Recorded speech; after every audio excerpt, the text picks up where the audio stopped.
Hello friends, welcome to my channel Master Ki Pathshala where you learn English better through Bengali যেখানে তোমরা ইংরেজি শিখবে বাংলায় অনেক বেটার ভাবে। রিপোর্ট রাইটিং এর ক্লাসে তোমাদের সবাইকে আরো একবার ওয়েলকাম করছি। সামনেই তোমাদের পিএসসি ক্লার্কশিপ পরীক্ষা হতে চলেছে এবং সেই ক্লার্কশিপ পরীক্ষার ইংলিশ ডেসক্রিপটিভ পেপারে রিপোর্ট রাইটিং থেকে প্রশ্ন অবশ্যই থাকবে এবং রিপোর্ট রাইটিং এর এই ক্লাসেসগুলো তোমরা অবশ্যই সেই জন্য ফলো করবে, প্র্যাকটিস করবে। তোমাদের পিএসসি ক্লার্কশিপ পরীক্ষাতে ইম্পর্টেন্ট টপিকস কি হতে পারে সেই রকম 50টি ইম্পর্টেন্ট টপিকস নিয়ে আমি আলোচনা করেছি। তোমরা অবশ্যই সেই যে ইম্পর্টেন্ট টপিকসগুলো রয়েছে সেগুলো প্রস্তুত রাখবে। আমি সেই টপিকগুলোকে একসাথে করে একটি প্লেলিস্ট তৈরি করেছি, সেটা তোমরা আমার চ্যানেলের প্লেলিস্ট থেকে পেয়ে যাবে, যেখানে ইম্পর্টেন্ট রিপোর্ট রাইটিংগুলো একসাথে করা আছে, অথবা যে কোনো ভিডিওর যে ডেসক্রিপশন বক্স সেখান থেকেও তোমরা সেই লিংক পেয়ে যাবে, সেই প্লেলিস্টের লিংক পেয়ে যাবে। তোমাদের পিএসসি ক্লার্কশিপ পরীক্ষার পাশাপাশি ডাব্লিউবিপি এসআই কেপিএসআই পরীক্ষাও রয়েছে, যে পরীক্ষাগুলোর ইংলিশ ডেসক্রিপটিভ পেপারে অবশ্যই রিপোর্ট রাইটিং এ প্রশ্ন থাকে। সুতরাং এতগুলো পরীক্ষার জন্য রিপোর্ট রাইটিং খুব গুরুত্বপূর্ণ। তাই রিপোর্ট রাইটিং এর প্রত্যেকটা ক্লাস তোমরা অবশ্যই দেখো, রিপোর্টগুলো তোমরা বাড়িতে তৈরি রাখো এবং তোমাদের পরবর্তী পরীক্ষাতে অবশ্যই তোমাদের অনেকটাই হেল্প হবে এই ক্লাসগুলো থেকে। তাহলে শুরু করছি আজকে রিপোর্ট রাইটিং এর class. Write a report on online gaming in India. Online gaming with the advent of AI, অর্থাৎ আর্টিফিশিয়াল ইন্টেলিজেন্স, কিংবা বলতে পারো যে নতুন যে সায়েন্স অ্যান্ড টেকনোলজি, ঠিক আছে, এইগুলোর জন্য আমরা দেখতে পেয়েছি অনলাইন গেমিং ইন্ডাস্ট্রি প্রচন্ডভাবেই ফ্লারিশ করেছে ইন্ডিয়াতে। অর্থাৎ আর্টিফিশিয়াল ইন্টেলিজেন্সের মাধ্যমে অনলাইন গেমিং ইন্ডাস্ট্রি ভারতবর্ষে ব্যাপকভাবে তার কিন্তু প্রচলন হচ্ছে, তার ট্রেন্ড শুরু হয়েছে।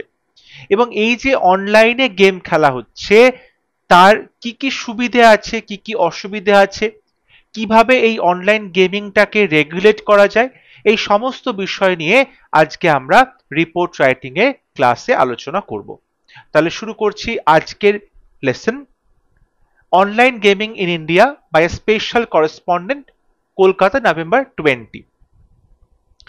Online gaming has become one of the most popular forms of entertainment among the youth in India.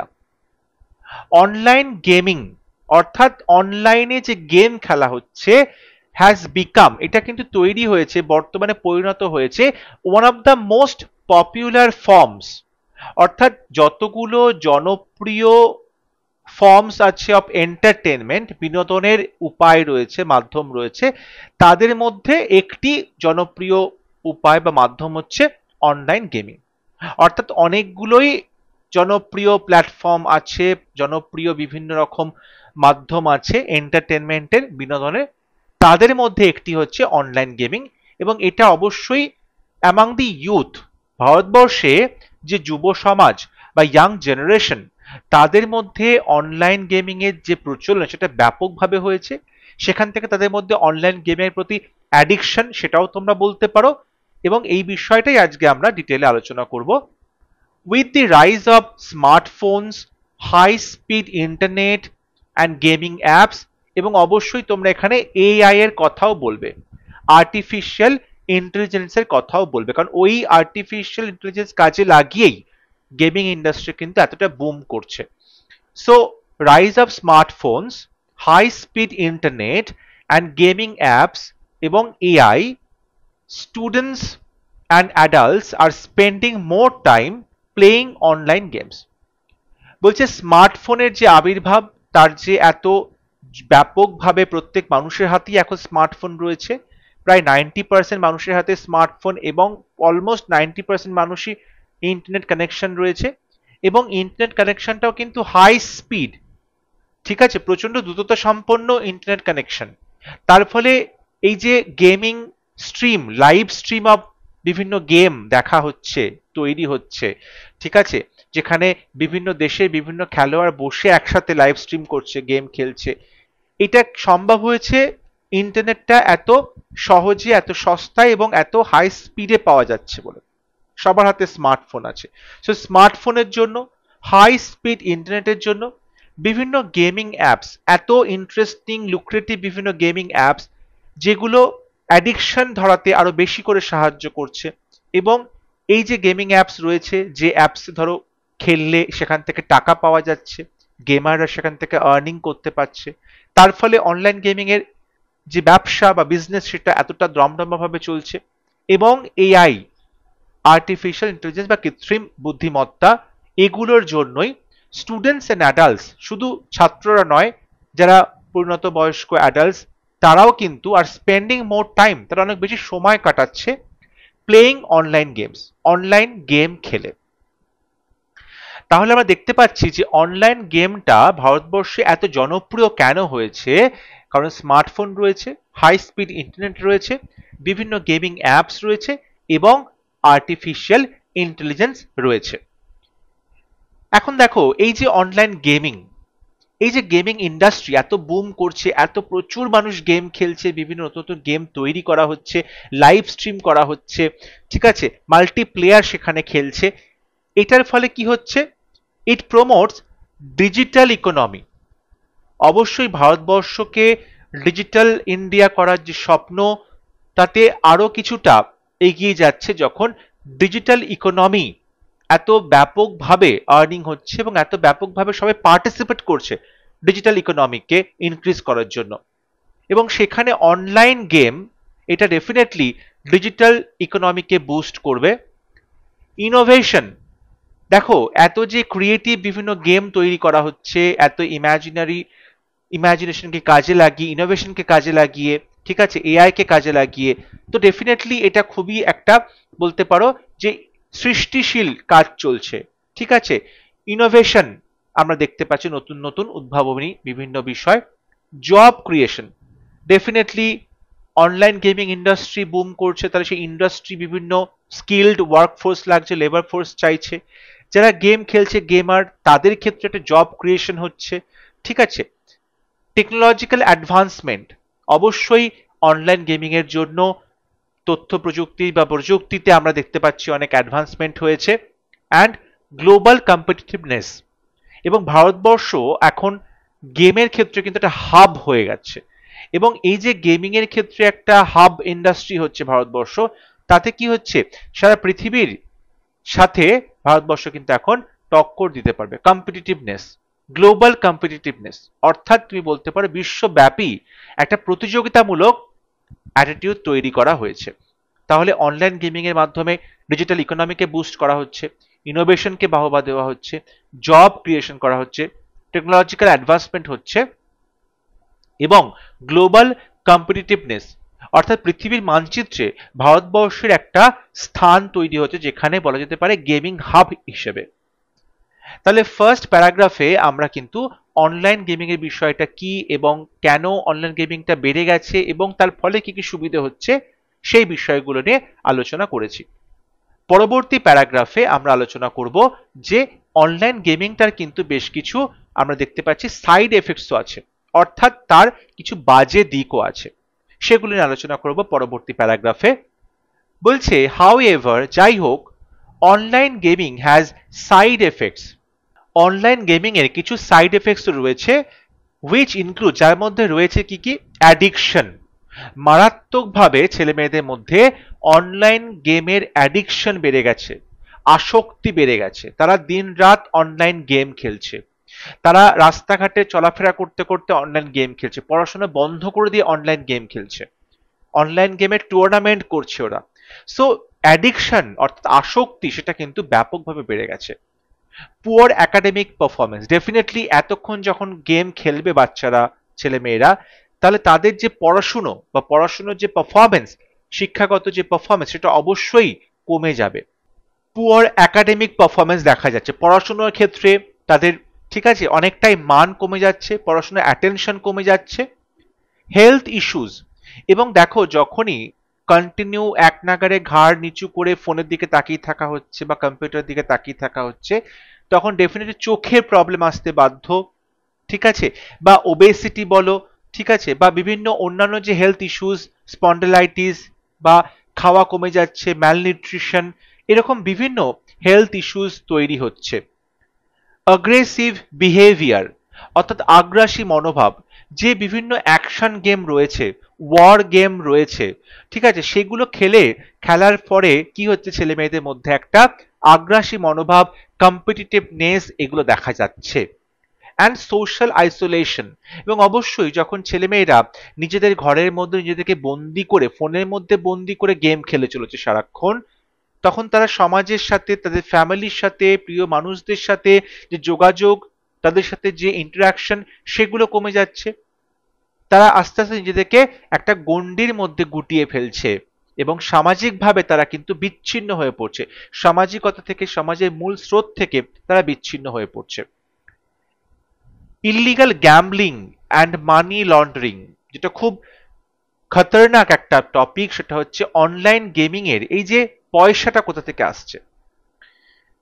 যখন কোনো কার্ড গেম বলো, রামি বা পোকার বলো, সেখানে একটা মনিটারি রিওয়ার্ড দেওয়া হচ্ছে, বা অন্যান্য অ্যাপের ক্ষেত্রে অনেক সময় টাকা পয়সা দেওয়া হচ্ছে। এই যে টাকা পয়সা দেওয়া হচ্ছে সবাইকে, সেই টাকা পয়সার সোর্সটা কোত্থেকে আসছে?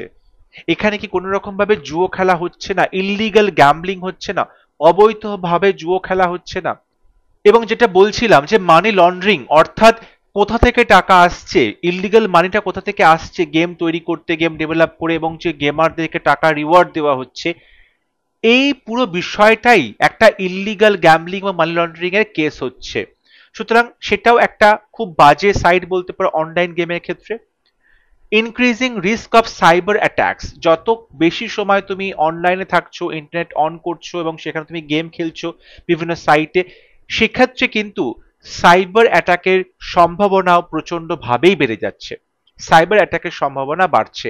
And financial loss, financial risk. দেখো, যারা গেম খেলছে তারা অবশ্যই নিজেদের ব্যাংক অ্যাকাউন্ট ডিটেলটা কিন্তু পুট করছে এবং সেই অ্যাকাউন্টে টাকা ঢুকছে। এটার মাধ্যমে অনেক সময় ফ্রড কেস হচ্ছে, অনেক সময় লোকজন তাদের টাকা পয়সা হারিয়ে ফেলছে, টাকা পয়সা নষ্ট হয়ে যাচ্ছে। সো এইগুলো কিন্তু অনলাইন গেমিং এর অবশ্যই খুব বড় সাইড এফেক্ট, যেখানে আমরা অ্যাডিকশন দেখতে পাচ্ছি, পুর একাডেমিক পারফরমেন্স দেখতে পাচ্ছি, হেলথ ইস্যুস দেখতে পাচ্ছি, aggressive behaviour and social isolation দেখা যাচ্ছে, illegal gambling and money laundering, এবং increasing cyber attacks and financial loss. এই সমস্ত আমরা দেখতে পাচ্ছি যে ব্যাড এফেক্টস পড়ছে অনলাইন গেমিং এর। তাহলে এই যে ব্যাড হ্যাবিটস গুলো পড়ছে, ব্যাড এফেক্টস গুলো পড়ছে, তার ফলে সেখান থেকে মুক্তির উপায়টা কি? The online gaming industry has become a sunrise industry in India. Sunrise মানে সূর্য ঘুম থেকে উঠছে, তাই তো, সূর্যোদয়। তাহলে সানরাইজ ইন্ডাস্ট্রি মানে হচ্ছে উদীয়মান শিল্প, অর্থাৎ যে ইন্ডাস্ট্রিটা আস্তে আস্তে করে বাড়ছে, তার সম্ভাবনা রয়েছে ভবিষ্যতে সেটা আরো বেশি বৃদ্ধি পাওয়ার, আরো বেশি ফুলে ফেপে ওঠার। তাই জন্য তাকে বলা হচ্ছে সানরাইজ ইন্ডাস্ট্রি, উদীয়মান যে শিল্প। The online gaming industry has become a sunrise laundry in India. So, a balanced approach is required for regulation with a focus on game. So, balanced approach দরকার। ব্যালেন্সড অ্যাপ্রোচ মানে অবশ্যই তোমাকে কি করতে হবে, তার প্রস অ্যান্ড কনস দুটো দিকই মাথায় রেখে, যাতে এটা ক্ষতি না করে সেই রকম একটা অ্যাপ্রোচ নেওয়া ইজ রিকোয়ার্ড। ব্যালেন্সড অ্যাপ্রোচ অবশ্যই নিতে হবে ফর রেগুলেশন, যাতে করে তুমি এই যে অনলাইন গেমিং এর বিষয়টাকে রেগুলেট করা যায়, নিয়ন্ত্রণ করা যায়, উইথ এ ফোকাস অন, এবং তার তোমার ফোকাসটা কোথায় থাকবে? গেম, এই কনসেপ্টের উপর, জিএএমই। তার মানে জিটা হচ্ছে গভর্নেন্স, এ হচ্ছে অ্যাওয়ারনেস, এম হচ্ছে মনিটরিং, অ্যান্ড ই হচ্ছে এনগেজমেন্ট। অর্থাৎ ফোকাসটা থাকতে হবে গভর্নেন্সের উপরে, অ্যাওয়ারনেসের উপরে, মনিটরিং এর উপরে, অ্যান্ড এনগেজমেন্টের উপরে। অর্থাৎ গভর্নেন্স বা গভর্নমেন্টের তরফ থেকে কি কি রকম ভাবে এটা মনিটর করা হচ্ছে, লোকজন কতটা অ্যাওয়্যার আছে, তার যে ফ্যামিলি মেম্বার, প্যারেন্টস কতটা অ্যাওয়্যার আছে, যারা গেম খেলছে তারা কতটা অ্যাওয়্যার আছে এর ব্যাড এফেক্ট সম্পর্কে। মনিটরিং করা, সরকারিভাবে সেন্ট্রালাইজড ওয়েতে গেমগুলোকে মনিটর করা, যাতে যেখানে কোনো রকম ইল্লিগাল যে মানি লন্ডারিং তার কেস না ঘটে। অ্যান্ড এনগেজমেন্ট, তাহলে বলতে পারি যে রেগুলেশন করা হবে, সেই রেগুলেশনের ফোকাসটা থাকবে গেম, এই কনসেপ্টের উপর, যেখানে গভর্নেন্স থাকছে তার মধ্যে, অ্যাওয়ারনেস থাকছে তার মধ্যে, মনিটরিং থাকছে, অ্যান্ড এনগেজমেন্ট থাকছে। এরপর বলা হচ্ছে the promotion and regulation of online gaming bill 2025 prohibits. অতি সম্প্রতি ভারত সরকার একটি বিল নিয়ে এসেছে যাকে বলা হচ্ছে the promotion and regulation of online gaming bill. Promotion এবং regulation of online gaming bill 2025। এই বিলটা প্রহিবিটস করছে, নিষেধ করছে online betting, online gambling, card games যেমন পোকার বা rummy and fantasy sports offering cash rewards. এই যে বিল আনা হয়েছে দি প্রমোশন আর regulation of online gaming bill, সেটা বারণ করছে, সেটা নিষেধ করছে অনলাইন বেটিং, অর্থাৎ অনলাইন বেটিং করা যাবে না, জুয়ো খেলা বা বেটিং এগুলো করা যাবে না, বিভিন্ন যে কার্ড গেমস আছে পোকার বা রামি সেগুলো খেলা যাবে না, অ্যান্ড ফ্যান্টাসি স্পোর্টস আছে যেগুলো যেগুলো জাদু বা সুপার ন্যাচারাল বিভিন্ন জিনিস থাকছে সেই সমস্ত গেমের মধ্যে, এবং যেগুলো খেলে ক্যাশ রিওয়ার্ডস দেওয়া হয়, পুরস্কৃত করা হচ্ছিল এতদিন ধরে, সেইগুলো কিন্তু এখন বন্ধ করা হচ্ছে এই promotion and regulation of online gaming বিলের আওতায়। The bill also encourages E sports, এবং এই যে promotion and regulation of online gaming বিল, তারা ই স্পোর্টসকে অনেক বেশি প্রমোট করছে, অর্থাৎ তুমি ইলেকট্রনিক মিডিয়াতে স্পোর্টস খেলছো, ই স্পোর্টস, অ্যান্ড প্রমোটস এবং প্রমোট করছে safe online social and educational games, যাতে করে তারা অনলাইনে যে গেম খেলছে সেখানে সোশ্যাল এবং এডুকেশনাল গেমগুলো তারা খেলতে পারে। উল্টোপাল্টা তাদের যে ওয়ার গেম বা অ্যাগ্রেসিভ কোনো খেলা সেগুলো খেললে তাদের যে মানসিকতা পরিবর্তন হচ্ছে, তাদের মধ্যে ইরিটেশনের তৈরি হচ্ছে, বিভিন্ন রকম প্রবলেম হচ্ছে, সেগুলো যাতে না হয়, এবং ফ্রড হচ্ছে তাদের সাথে। ঠিক আছে, টাকা পয়সা যখন লেনদেন চলছে, অনলাইন ট্রানজাকশন, তখন সেখানে ফ্রড হওয়ার সম্ভাবনাটা বেড়ে যায়, সাইবার অ্যাটাকের সম্ভাবনা বেড়ে যায়। তো সেইগুলো রোধ করার জন্য এই বিলের আওতায় বলা হয়েছে যে ই স্পোর্টস তাকে এনকারেজ করা হচ্ছে, এছাড়াও সোশ্যাল আর এডুকেশনাল যে গেম আছে সেগুলোকেও কিন্তু প্রমোট করা হচ্ছে এই বিলের মাধ্যমে। তাহলে the promotion and regulation of online gaming bill prohibit করছে, বারণ করছে, নিষেধ করছে অনলাইন বেটিং, অনলাইন যেটা জুয়ো খেলা হচ্ছে, গ্যাম্বলিং হচ্ছে, কার্ড গেমস হচ্ছে, এবং যে বিভিন্ন ফ্যান্টাসি স্পোর্টস আছে যেখানে বিভিন্ন রকম ক্যাশ রিওয়ার্ডস দেওয়া হয়ে থাকে, সেগুলো সবই কিন্তু ব্যান করে দিচ্ছেন ভারত সরকার। আই হোপ আজকে ক্লাস তোমাদের ভালো লেগেছে। যদি ভিডিওটি ভালো লাগে অবশ্যই ভিডিওটি লাইক করবে, শেয়ার করবে এবং আমার চ্যানেলটি সাবস্ক্রাইব করতে ভুলবে না। পরবর্তী লেসনে খুব শীঘ্র দেখা হবে। ততক্ষণ সবাই ভালো থাকবে, সুস্থ থাকবে। Thank you.